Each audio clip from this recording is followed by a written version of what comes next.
इस तरह हमारा नेक्स्ट स्ट्रोक होगा, थोड़ा सा ऊपर बारीक, थोड़ा सा मूव, और फिर यहाँ से दाल की तरह।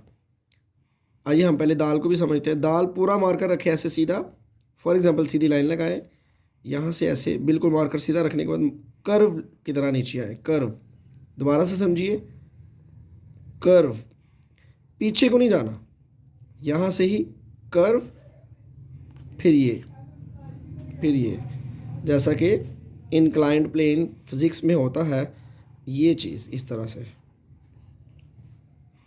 ट्रायंगल की तरह। यहाँ पर आप इसको, रे का, दाल का और वाव का निचला हिस्सा ऐसे होता है, ऐसे, ये चीज़ देखिए। नेक्स्ट आपको बताता हूँ, ये देखें, ऐसे ऐसे।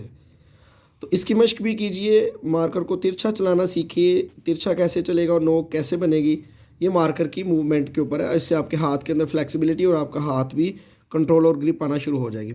आगे चलिए, यहाँ से फर्स्ट पॉइंट, सेकंड पॉइंट और देन थर्ड पॉइंट।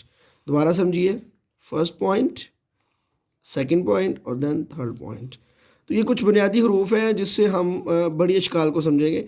इसी तरह ये शक्ल देखिए, जीम और आइन की इकट्ठी शक्ल मैंने बताई है। पहले ये पॉइंट, फिर ये पॉइंट और फिर ये पॉइंट, लाइक दैट 7।